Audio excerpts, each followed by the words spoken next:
We learned in the first lesson that we live in an empire based on debt. So now we need to explore how debt exerts power and control.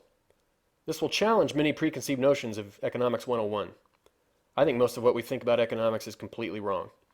In this lesson, we'll reveal how the notion of a free market is an illusion. We saw this diagram in lesson 1 showing the government off to the side, not really part of the pyramid. So what really governs this system?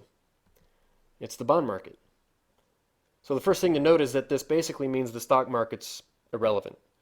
Even though it's the focus of every nightly news program, it's just a distraction from what really matters when it comes to understanding power in this empire.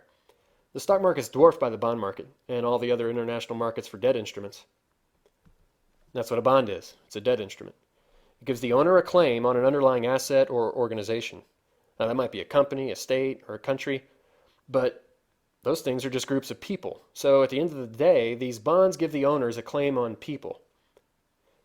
It gives them a claim on the value created by the people today and in the future. So people's labor is in effect owned by the bondholders. And the people who are under the bond's control are forced to work in order to pay it off. And that's because there are always more of these bonds in the system than dollars. There's always more debt than money. In fact, there is no money in this system unless the country is in debt. And you can see this by just looking at the Fed's balance sheet. You'll always see more bonds than Federal Reserve notes or dollar bills. This does two critical things. One, it puts the entire country in a state of scarcity. It forces the population to basically jump on the hamster wheel. And two, it forces the population to have to go to commercial banks to get more money because there will otherwise never be enough money to pay off the debt. This is the beauty of this cartel system from the perspective of the bankers. The Fed is able to keep the U.S. government in a servitude relationship based on scarcity, which then forces about 310 million people to be customers of the commercial banks in order to have money. Brilliant. And that's where money comes from today. It's just electronic digits sitting in banks. It does not come from the U.S. government. Now, most of these bonds are sitting on the balance sheet of the Fed and commercial banks and other financial institutions like the Bank of China and the Bank of Japan. So let's be clear what this means. The productive value of the American population's labor is owned by financial institutions, and most of it happens to be owned by foreign institutions today. And then a large part is also owned by rich, connected individuals in a complex array of financial LLCs, capital firms, and equity partnerships. This means that almost the entire population is working, spinning on the hamster wheel, to pay the owners of these bonds. And that's an extremely powerful wealth-generating upward force within this pyramid system. Wealth moves up the pyramid. This is what I meant by Hamiltonian vertical forces in the previous lesson. Now, this means it's also a very powerful downward force in terms of power and control. The owners of those bonds have top-down power and control over everything else in the system. They have leverage, basically. In financial academic circles, debt is discussed as a means of building leverage or of gaining control over an underlying asset. This became famous in the hostile takeover days of the 80s, but leverage always exists over all the assets in our system and still does today. Whether that's a multinational corporation or a small business or nonprofits like schools and churches, families are controlled by the bond market. In fact, most people in the world are controlled by the bond market in ways they aren't aware of. State governments are controlled by it, and of course the U.S. government itself in Washington, D.C. is controlled by the power of the bond market. This means organizations like the police and military are influenced by the bond market and these bondholders because every organization needs money, and all money comes from these bonds. Power and control is established by the bond market's hierarchical debt system. The lower you go in this pyramid, the higher the cost of money. So the Fed issues money for free. Cartel banks create money for minimal cost, depending on the Fed's policy, which is right now less than 1%.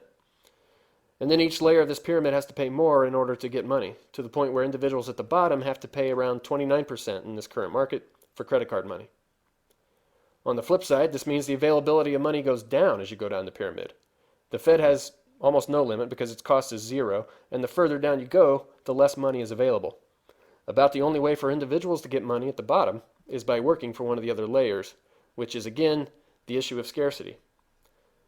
Individual people have no money because it's so scarce that they must get a job with a big institution.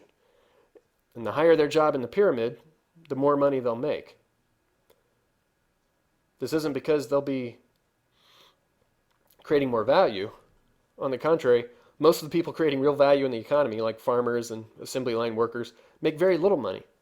The reason people make more money in the higher rungs of the pyramid is because higher layers have more power and control, given this monetary system. They have what's called seigniorage because they're closer to the ownership layers, so the cost of money is lower to them, and money is drawn to the lowest cost, so these layers have more money. Now, all of this means you're effectively governed day to day by these people. These are the big bond trading desks at Goldman Sachs, Morgan Stanley, JP Morgan Chase, UBS, Deutsche Bank, the Fed, the Bank of China. Their collective action determines who gets money, and therefore who has power. Again, these people govern the world on a day-to-day basis, while the people at the top of the pyramid govern it on a strategic basis. They tweak the system over time to change the incentives for these bond traders, which ripples all the way down to you and me in very powerful ways. We saw this in 2008 very clearly when the actions of these people, based on the crazy policies of these people, caused a near global meltdown. But they have just as much power and control in normal times because they have all the leverage. So here's a question. Is this a wealth generation system, as we're trained to think?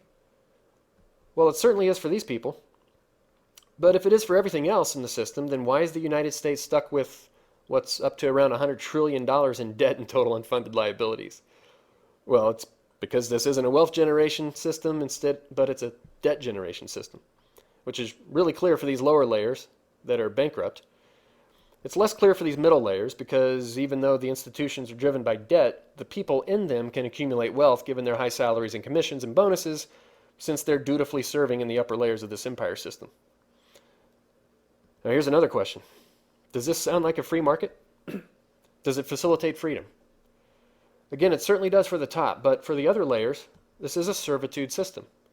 This is hard for many in the middle class to detect because as the system inflates, they feel free because they accumulate money and they're able to work and buy things. But they seem to ignore the accumulating debt.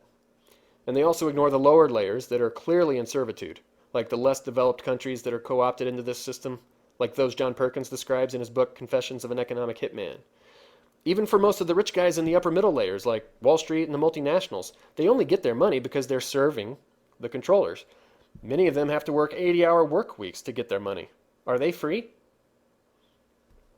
And this brings us to more flaws of neoclassical economics. It completely ignores the issue of our money being nothing but debt, which is like ignoring that the sky is blue when you walk outside. It ignores the artificiality of the scarcity condition, and it takes it as a given rather than trying to imagine what another system might look like. It equates net worth with value creation. It assumes a rich guy must have created a lot of value, but we know that's a complete fiction. And it erroneously assumes everyone is a rational, free, equal person within the system by ignoring the power differential caused by the fact that our money is nothing but debt. So, what do you think of this system? Do you still believe we live in a free market? We'll dig further into this question in the next lesson as we discuss the issue of ownership.